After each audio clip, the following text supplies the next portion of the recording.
Hello, my name is Bob. It's nice to meet you. My name is Jennifer. Nice to meet you too.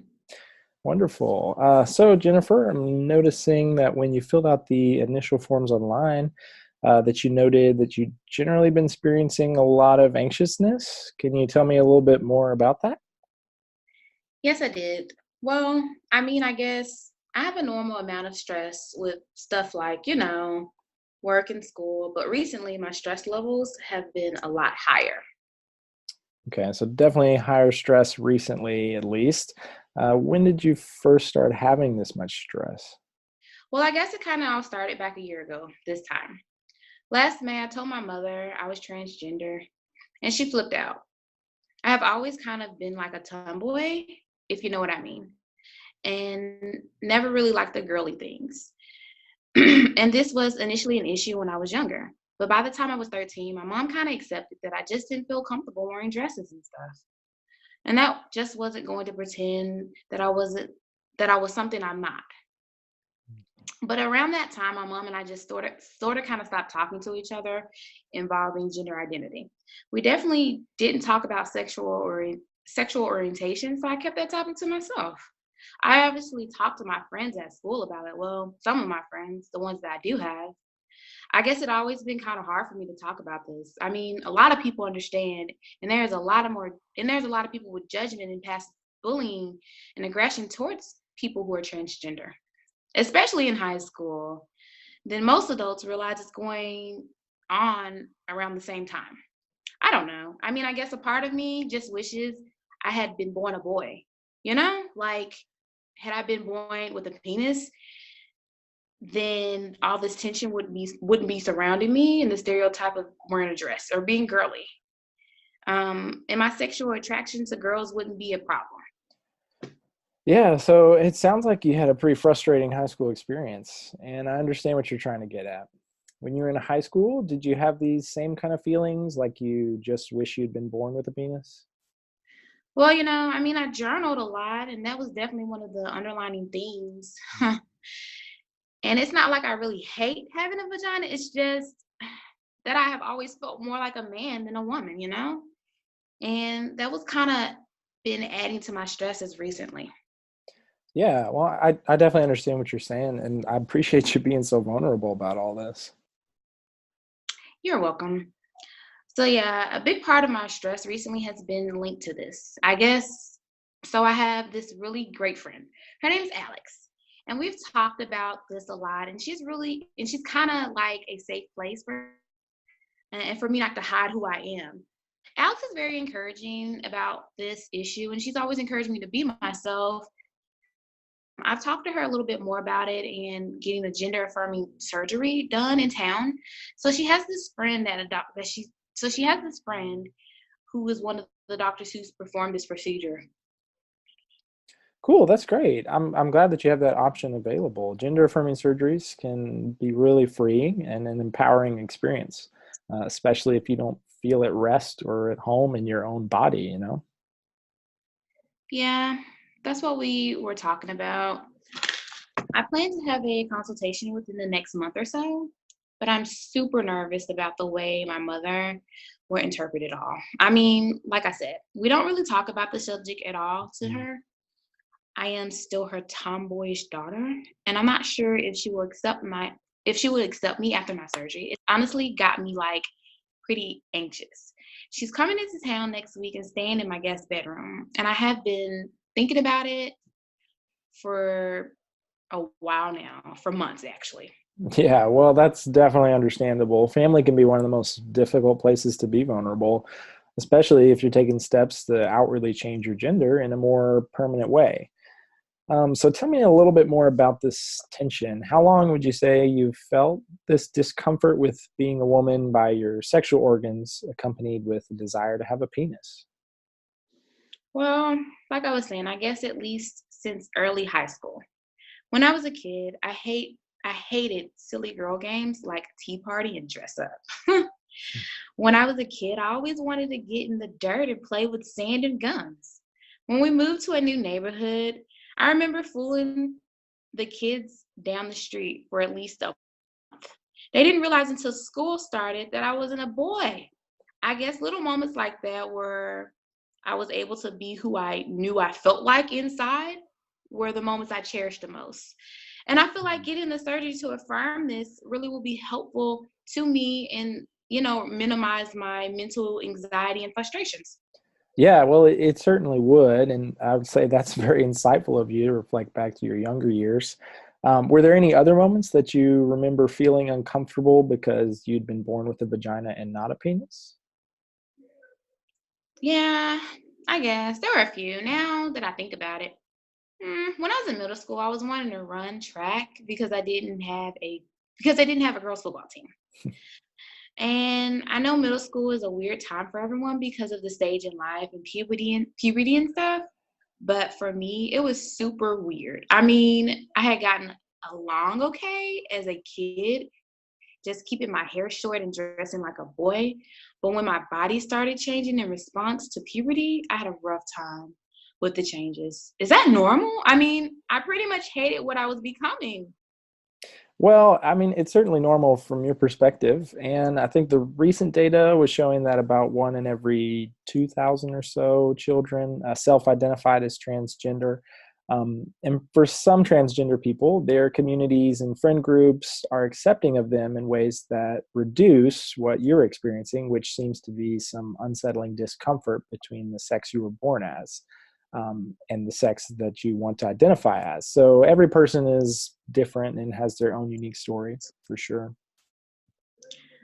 I've definitely seen that in my life experience. I mean, I have a few transgender friends, and I keep up to date on the LGBTQ communities and social, progresses that are Mhm. going on. But it's obvious that everyone has a different story and experiences things differently.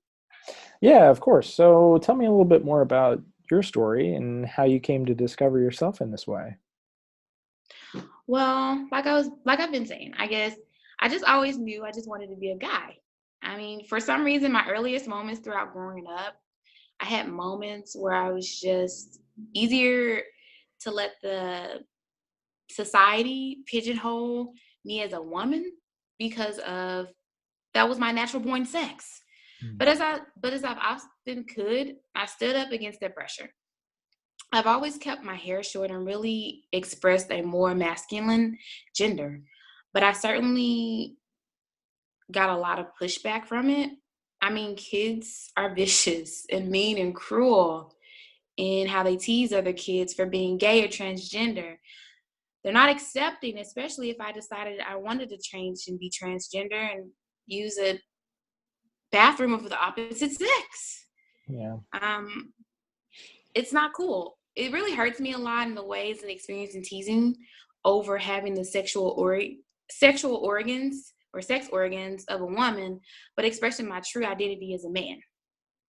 That's why I turned to journaling so much. Typically, I guess that's a little more feminine than most of the things I do, but journaling really helps me cope with the feeling of isolation around. Yeah, I can only imagine how isolating it must be to experience that from such a young age, and then growing up through that process also with the isolation. So did you have any other kind of supports around you? Well, like I said, my mom wasn't a big supporter at all. She never bullied me or even really acknowledged that I wasn't like a transgender, or any of my kids or the kids my age. She just kind of ignored my transgender personality traits and treated me like most parents treat their kids. I was able to find some support in high school though, when I got involved in some online communities and stuff to chat about being transgender. There are a lot of helpful resources on the internet for sure. Yeah, I get what you're saying. The internet really is a wonderful place to find some great support. And I mean, obviously, you get cyberbullying exists in some spaces, but there are plenty of resources for transgender persons to find support and encouragement throughout the internet. I'm glad to find that you had access and help to cope with this kind of stress. So one of the themes I'm picking up on in your story here is that you might have experienced not only the societal rejection being transgender, but that this pressure might have made things even worse for you, not really feeling at home in your own body. Is that right? Yes.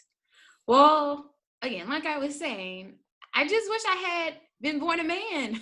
It just makes it easier for me. The way I wouldn't have to experience the tension and frustration of being focused on being a woman in women roles and cues. The world has changed a lot, but it's still not the most welcoming place for transgender people. I mean, I have made it through work and it's a part of my life, but I still feel out of place and not at ease like most of the time I should feel. I figured I was just more anxious in person than in general. Yeah, I hear you. And the world definitely has made some progress, but it's got a long way to go. So I know we haven't talked long, but it sounds like what you have is called gender dysphoria. So the word dysphoria simply means unease or dissatisfaction. And obviously, the word gender encompasses your identity to the world and yourself. So you being born with the sexual organs of a female, but wishing for most of your life to have a penis and avoid all those girly things, has brought you some frustration and dissatisfaction with the way that you were born. Is that kind of right? Definitely. Yeah, and so dysphoria in this case is simply a word to express that incongruence of gender and sexual organs, with the deep desire to have gender reaffirming surgery has obviously brought you some discomfort and even anxiety. So let's talk about your options. As I was explaining, gender dysphoria is a way to describe your discomfort and frustration with not having been born a man.